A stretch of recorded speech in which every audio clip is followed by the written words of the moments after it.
YouTube. You may have seen this last week or the week before. That was before I got round to actually setting it up and fixing it up. It was working. Not bad. Now it's playing really well. So this is an Arbiter, which you can't see because the lighting's strange. How did I used to do this? Yeah, so we've got... would we call it a quirky guitar? It does do some things. It's much better clean than it was when it had old strings and it was a bit manky. A wee bit of an adjustment. I've got the action, pure stupid low. It plays like a neoclassical speed metal machine, which is not really what you'd expect, but it does make it really easy to play. The sort of thing you would expect to play in this. My only real gripe about this guitar, what I don't like, is it doesn't have dots on the edge of the fingerboard. It's not my guitar, but if this was mine, it's what I would do. Or there might be a slightly better way of doing it. I've tried doing it before. You know, you can, if you like, drill a wee hole just like a millimetre deep with a wee drill bit, just so there's something. It's one of those things that you just don't really notice. Actually, I remember it was about Christmas time. I bought the co-op up the road was selling a big box of Ferrero Rocher. I think it was 12 I got in it or something like that, and it was like 99p. So I like 12 Ferrero Rocher one. It felt really sick after it. They were nice though. Ferrero Rocher are awesome when you've got one or two, but like try to eat a big box of 12 of them in one sitting is a bit...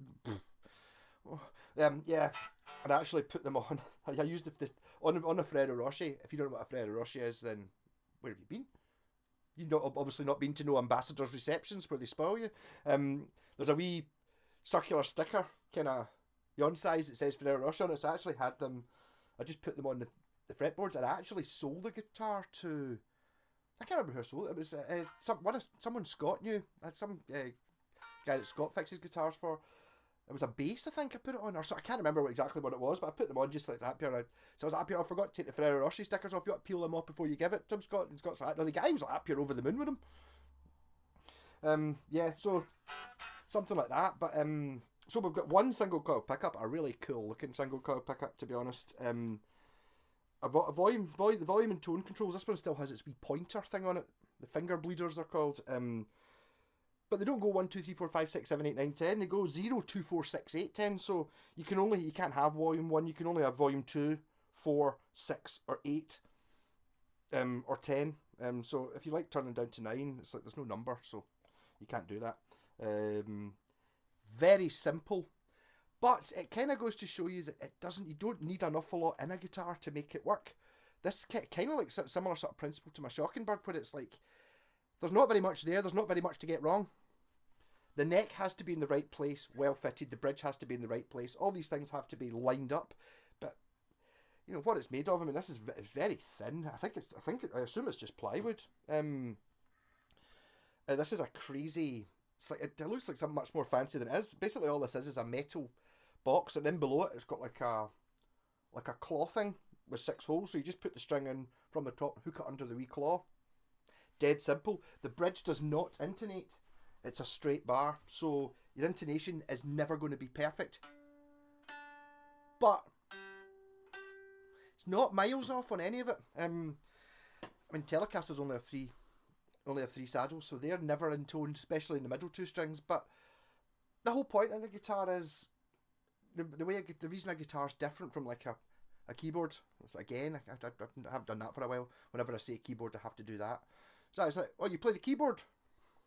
Don't do it with drums. Oh, you play the drums. So I don't immediately go, oh, you play the drums. You know, but for some reason, when I say keyboard, I have to do that. Yes. It's quite easily adjustable, and there's plenty of things to lower it down. I didn't have to shim the neck on it or anything. It's got a truss rod adjuster in here, like modern Charvels. It's actually got binding. It's been quite well played, but obviously not abused. You see a lot of these in bits with tons of bits missing, and you know, it's one of those ones that it kind of depends what it is you want. I mean, this is from the Bucky Rage, so I'll do some plugging. This is the Bucky Rage's last album, I think. I don't know if their new one's out yet. I'm not very proud of this, but hippie shit. I seem to remember listening to that song. Me and my pals had a Skeletrix night through next door. We were drinking rum and oh, absolutely hammered. We listened to All Things Must Pass, and Jesus Christ Superstar and stuff, and it was like after that, I've got this record, I need to listen to this, so I put it on, and we were listening to it, and it was like the first 3 songs, it was like pure, whoa, it's really, really heavy, sludgy, super stoner rock. I don't really know what they sound like. Their videos are always really bad. If you look them up on YouTube, their videos are always, they always overload the phone. I think they're flipping loud. So whenever you put them on, it's very difficult to find one that you can actually listen to, because it's just, you know, as the phone that it's recording, it can't cope with the volume. So we're listening to it, and I was sitting there, and one of them's got like a spoken word bit in it or something like that, and I was looking at it, and it was like pure, oh guys, I've just thought of something. The two of them are like, that, what? Like we're talking about, it's like sort of stoner rock, right? Up here, I've got a horrible feeling. This isn't a 33, is it? The two of them are like that. Oh no. I'll put it to 45, and then it sounded like songs, and the singing was singing, not. So basically, we listened to Hippie Shit, I Don't Care, and FYI, I Love You on 33 instead of 45 without noticing, because I didn't really know what it was meant to sound like. And then we put on the other one, and it was like, let's be honest, it was more normal. I thought it was quite extreme when it was slowed down. Much heavier than I thought it was going to be. It wasn't what I was expecting. Yeah, so it's his guitar, that's what I'm saying. So I will have to listen to it again when I've not been drinking rum all night. Rum's a dangerous thing. It was fancy rum as well. My pal Andy got a wee bit. In fact, it wasn't just that. It was cocktails we were drinking, wee cans. Pal Craig had turned up with a bag of cans, and you could, you know, like Red Bull size cans. So that random can, take one of that here, and it was like mojitos and I can't remember. I think they're from Lidl and they're £1 each. Like, you know, wee cans of cocktails. Having that, and then Andy made rum, which was like, you know, proper in a pint glass, crushed ice, slice of lime, you know, like proper rum and expensive ginger beer in it, and it was like, we're just tanning this, and it was the whole time you're sitting drinking these things going, this is dangerous, I'm going to be mashed. And I go, I'm not actually that bad, and then you got up here, right, and go to the toilet, you stand up, and it's like, oh! Aye. But anyway, back to the guitar, talking too much shit. Yes, so now it's working really well. And I can totally see having a use for this. It's really nice seeing one in good condition. It does say steel reinforced adjustable neck on the what looks like a truss rod cover, but it isn't. And as I said before, this is an Arbiter, which is Dallas Arbiter, who made, it's a shop on Denmark Street in London, I think, or it's from one of the shops in Denmark Street. I don't know if there's actually an Arbiter shop, but the Arbiter made the Rangemaster, which is what Tony Iommi used to use, or probably still uses, as a sort of treble boostery type fuzz pedal at the very start of Black Sabbath. One of the first ever pedals sort of thing. I think you got a Rangemaster and a wah-wah. And then I think, and maybe a fuzz face. It's kind of it. And I think, to be honest, like the Dallas Arbiter, Rangemaster, and the fuzz face. In fact, did they actually make the fuzz face as well? They might have. Are all kind of not in completely different circuits. So basically, in 1970 or whatever it was, you did get a wah-wah pedal and some sort of fuzzy thing. It was kind of it. You didn't get anything else. I don't even know if you got like what you would class as a distortion pedal back then. And the thing with the treble booster, it's not very. I don't know if that's particularly well named. Do you think treble booster, all right? What, just hundreds of treble? Do I really want that? And it's like, it's more of a drive pedal, fuzz pedal type thing, because it's a booster. It just adds in treble, because when you start boosting it, it gets muffly. So, you know, if you've ever played with a big muff or something like that, you'll know that's ever played with a big muff. Yeah, so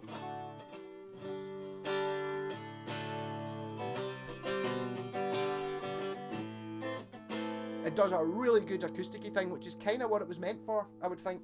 Obviously, being an SG Strat head, it is an SG.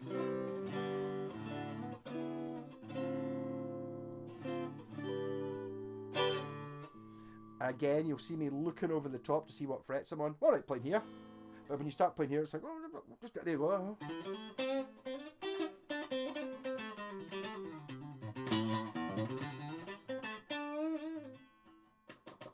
I need to lower that pickup a little bit, because that's the string actually hitting off the pickup. It's because I've lowered the action right down. So it's playing like an absolute monster. A good kind of monster. Probably going to lose some of its sound now that I'm no longer hitting the string off the pickup. So does it still sound good?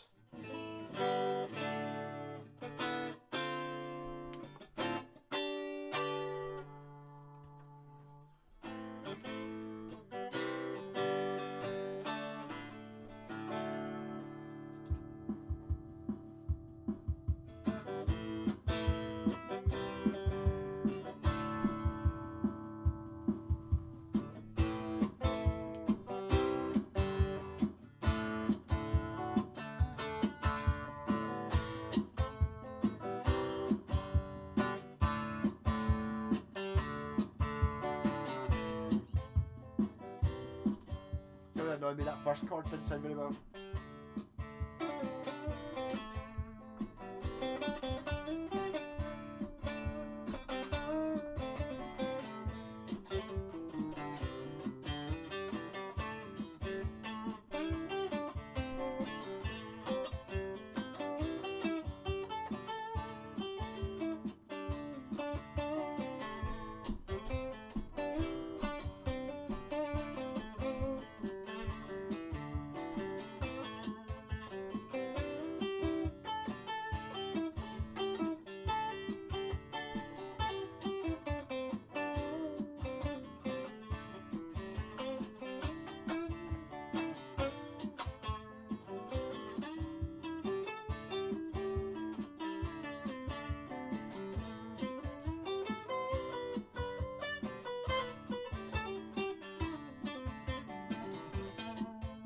Seems run clean. I'm going to put on the.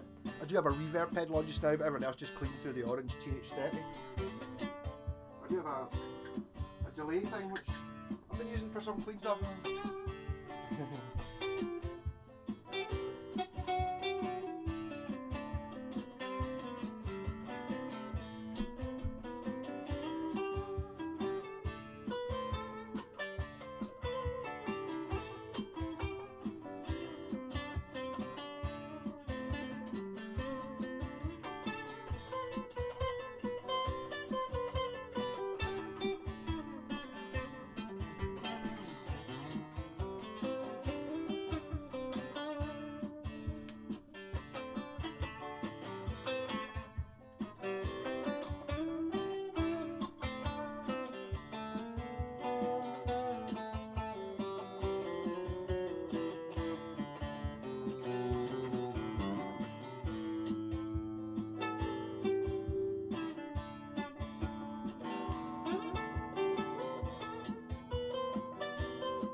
It doesn't have the same high fret access as an SG, but to be totally honest, this type of guitar wasn't really designed for that. I kind of tend to put in it's a bit of an accident that it actually is as good as it is. It's obviously not expensive, but whoever built it knew what they were doing. It's actually a functioning guitar. I tend to say that these things are a bit, like quirky is a word I use, because meaning a bit shit. But not really. No, it does. It does what it does. I mean, it suits the guy in the Bucky range with his Voxes and stuff like that. Yeah, I'm also going to put the bass on this because I keep putting the bass on everything. It would help cover up that bad first note as well. But yeah, I actually really like it. I don't know how much something like that's worth in that condition. I remember seeing things that are kind of similar to that. You'd see them for 30, 40, 50 quid all the time, and it's not really a very good representation of it, because most of them are fucked. I think, it's like there's some, because it survived since the 70s, I'm going to say 70s,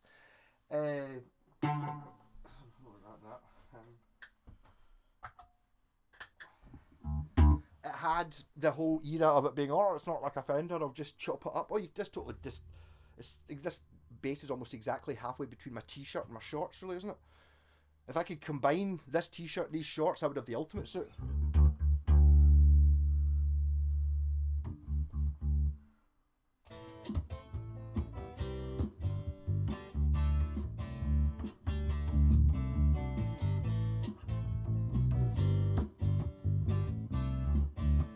Is that the right chords?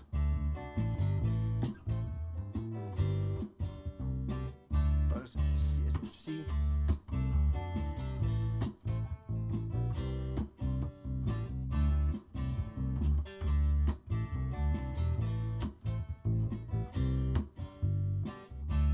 Keep it simple.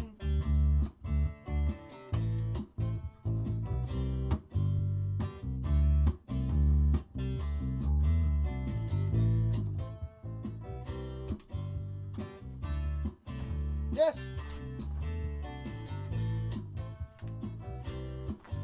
And I'll get the fuzz pedal on because I normally use the fuzz pedal is to a certain extent you can use to disguise the sound of a not very good guitar, but this one actually.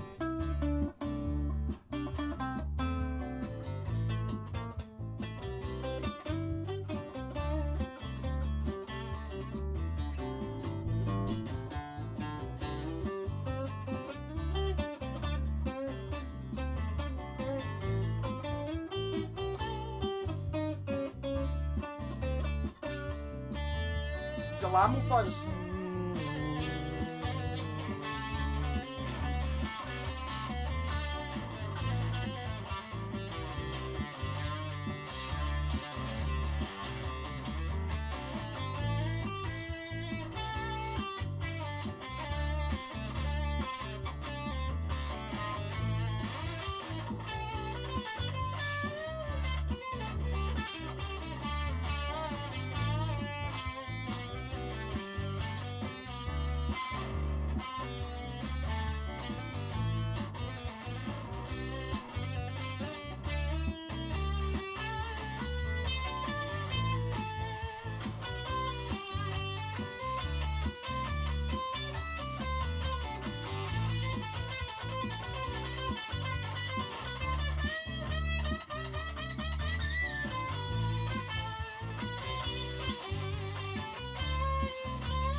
Can't do string skipping. I'm going to learn how to do it.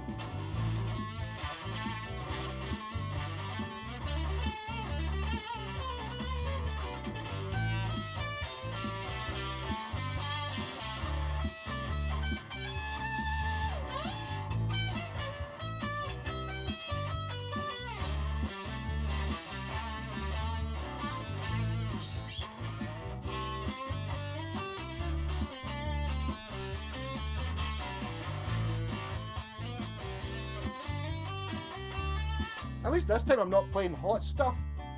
Hot Stuff? Whatever it is, done summer song. I think Hot Stuff's a really bad Stones song actually.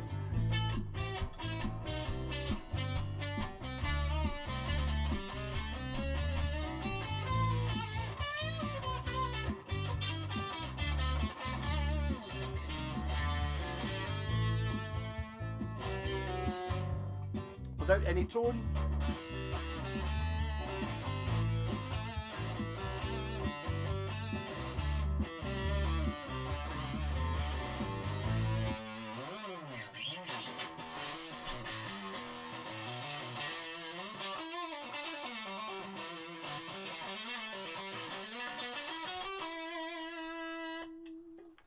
I do really like that fuzz pedal. Yes, so 20 minutes again. Sorry, I keep talking so much to your knees. But yes, I kind of dig this, to be honest.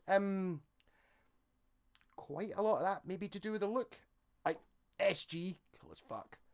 That pickup, cool as fuck. One pickup, cool. Everything, you know, it's thin, light, weighs nothing, plays really well.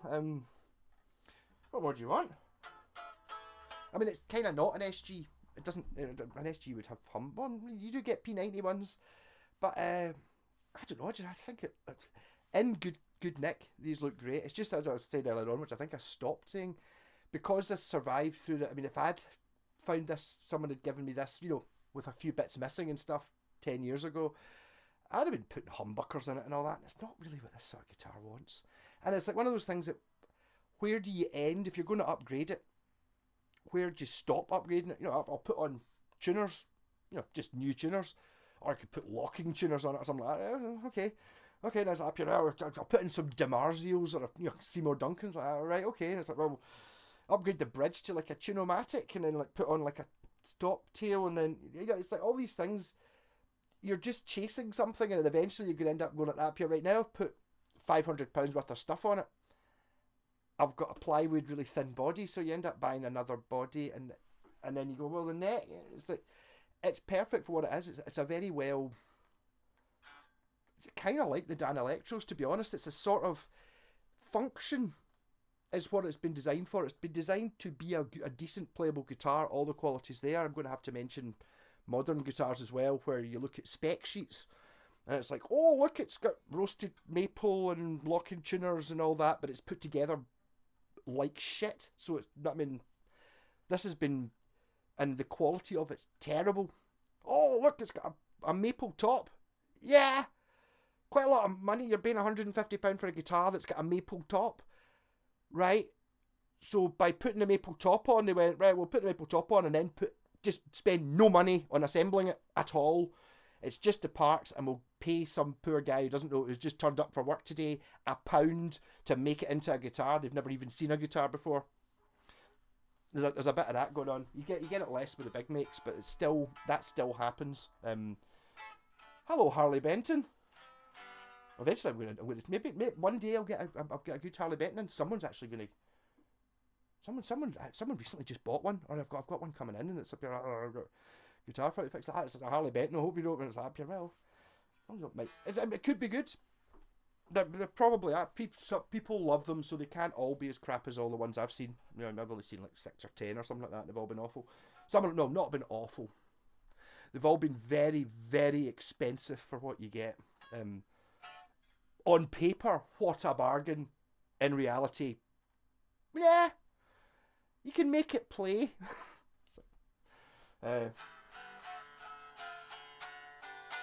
So again, my super honest reviews, I do rate this. The only modification I would make to this would be to put some sort of dots on the edge of the fingerboards, because I don't look at it.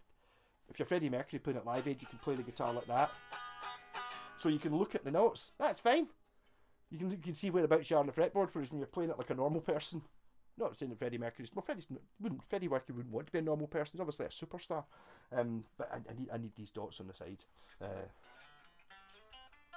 Even if it was just like a black marks from a Sharpie, I'm kind of tempted to do it, to be honest.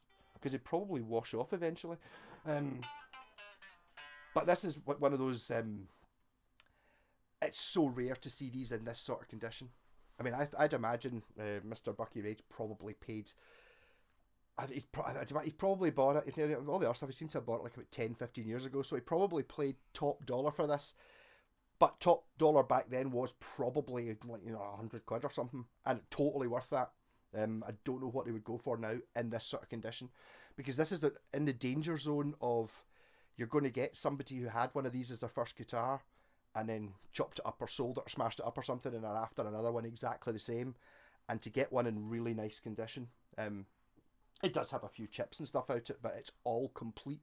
I know it's actually still got the bridge on it. I rate this much higher than those Sakai ones that I've had a few of, and I get £200 for the last couple of them. I don't really like them. Bought one for a tenner, sold it for £180. Just like, I just stuck it in Facebook Marketplace for a laugh. I did make it play. I mean, I did have to do a little bit to it. I did have to... there's a few high... Well, it played fine down here. That's when you got up here. You start the fret started being a bit like that, so I had to do a sort of fret job up at the top. But to be fair, this normally the sort of person who would have bought this, in the 70s or something would be a beginner, and it would be mostly cowboy chords that we're playing anyway. They're not going to be up here giving it the tiddly diddly diddly diddly. Sorry, my videos are getting longer. Rock on. I shall catch you tomorrow. I've actually got round to my pal's Telecaster now. I made an arse of it. But this is a mad looking thing. I've not even decided how it's wiring yet. He said, do whatever you think's best. Look at this thing. In fact, two of these. And these are Ibanez Flying Fingers. Not Flying Fingers, what are they called? Super 80 pickups. Well, they might be called Flying Fingers as well. Two of them in it. And then I've got two control plates. So I'm kind of trying to work out. I'm quite looking forward to actually sitting tonight, just sitting watching telly. And there's no... Oh. I don't want to do that. Gonna be an interesting demo. Look. This doesn't even have strap buttons. Wow. So this will be one of those ones where I'll do a demo standing like this. Yeah, I haven't, it's obviously not been tuned. Quite looking forward to that. I'm going to try and work out the best way of mixing these in with this. It'll be an interesting video. I'm going to do something a bit. Try to get the most useful tones out of it. I can obviously put 20 switches in it and make it, you can have any pickup on its own or any one reverse, and you end up with a synthesizer if you do that. So I kind of just want it to be as simple as possible, and it makes sense. It's easy to operate. It doesn't have to be easy to wire or easy to know what it is it's actually doing, but I like the idea of it just being, as simple as I can make it. Not as simple as this. Volume, tone, pickup, output. I mean, yes. Very tempted to make something like this. You could almost, to be honest, you could almost make this without buying parts. You'd have to buy tuners, but if you were going to make it from scratch, it's like, you could make something that kind of did that, and you could pretty much make this sort of bridge, it's like... this is the sort I think a lot of these guitars, these would be your sort of camping, busking guitars, like in the 80s and the 90s, where you'd have like a crappy wee guitar, but it's like, because they were cheap and unloved at the time, now I think they're cool, but because they were cheap and unloved at the time, people didn't really give a shit about them, so they would never, you'd never change strings on your beginner, so you're clamping down the chords as hard as you can, which wears the frets out, and then you cover it in stickers and chisel your name into it with a compass and all that stuff. It's like, this has survived all of that marvellously. It's not going to fit in the case. No, every time I get a guitar that's anything like this, I've got a hard case, right, that I picked it up off my pal's bin from years ago. It was sitting next to the bin. I was like, getting rid of this hard case, what's wrong with it? It was like, try and find something that fits in it. I will. That was 15 years ago. I've tried every sort of strange looking. It's from this sort of year. It's like a 60s hard case. Well, not like a hard case. It's a hard card one. It's proper vintage with the green snooker table material inside it. And I think it must be for some sort of bass, but it's the craziest shape case. I've never seen a guitar that fits in it. The only one that ever fitted in it was the Steinberger headless and bodiless bass, but it's just a boat paddle. It's an oar. So I've never had one that actually fitted in this case. This isn't going to fit in it though, I can tell. The problem with it is it's got like a bulbous head on it. I think it's for some sort of bass, but it's got like something that's got like a really long horn here, a really short horn here, and is probably a bass. And very offset looking. I need to find it. I should probably I should take a photo of it and put it on the original Japanese Facebook fan club page. Goes, anyone with a guitar that fits this case, just to see what it is. What guitar could be this shape, or what bass could be this shape. Yes, so lovely. Half an hour. Sorry. Rock on. Catch you later. Please do like and subscribe and stuff like that. You don't need to watch all of it, but my views are going down, I think, because I keep talking too much. It's a highlight of my day. I'm sorry. Rock on. Catch you later. See you tomorrow.